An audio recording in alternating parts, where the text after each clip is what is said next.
From Keene in the Shire, the Liberty Media capital of the world, this is Daryl W. Perry, host of FPP Radio News for Wednesday, November 9th, 2016. Silver is trading at $18.66 per ounce. Gold is valued at $1,317 per ounce. Bitcoin is trading at 3.7 cents, and the average price of Bitcoin is $735.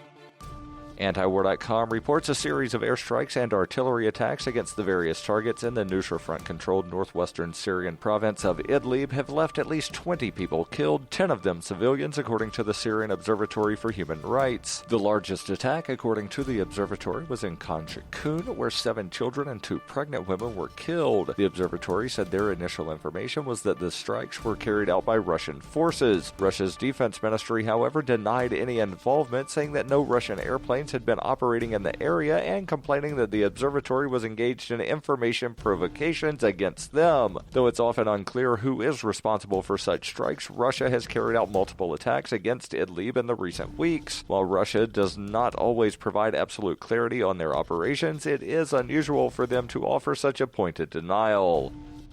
In 2115 New England, there are no borders, no states, and no regulations, yet never has a more peaceful and prosperous place existed. But Mr. Drake's security company has seen better days. Faced with the prospect of waning power, Mr. Drake intends to replace the anarchy of New England with a government. But at what cost? And can anyone stop him? Anarchy in New England by Joe Jarvis is available from Amazon.com and all major bookstores.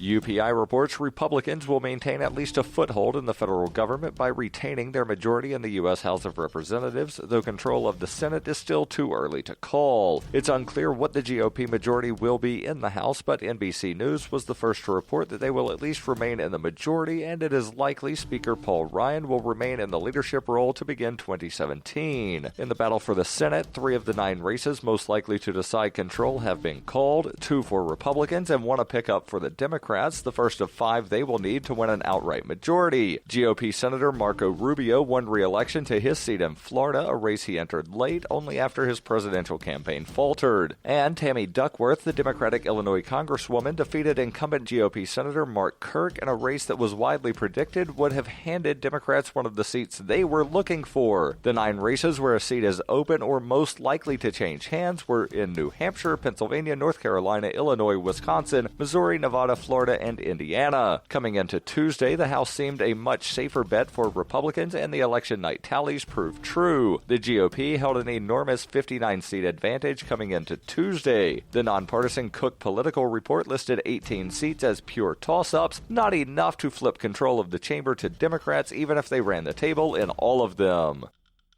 For nearly 40 years, Roberts & Roberts Brokerage has been a trusted source for buying and selling precious metals like gold and silver. They also take Bitcoin for precious metal purchases and have permanently removed the minimum purchase amount for all orders paid in the digital currency. Call Roberts & Roberts today for knowledgeable advice on buying and selling precious metals and a forward-thinking approach to new technologies. 800-874-9760 or visit online at rrbi.co.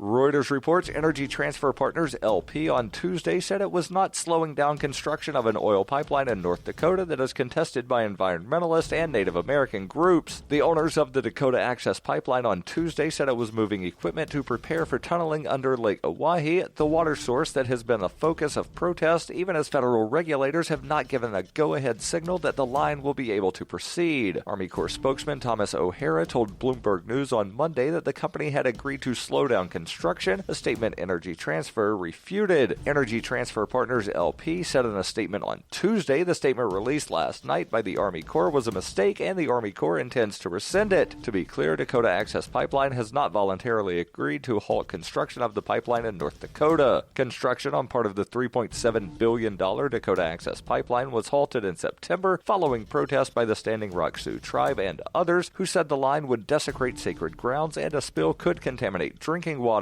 President Barack Obama last week said the U.S. government was looking at ways to reroute the pipeline. The continued construction comes amid mounting pressure from activists on banks financing the pipeline to pull their support. This has been FPP Radio News, online at fppradio.com.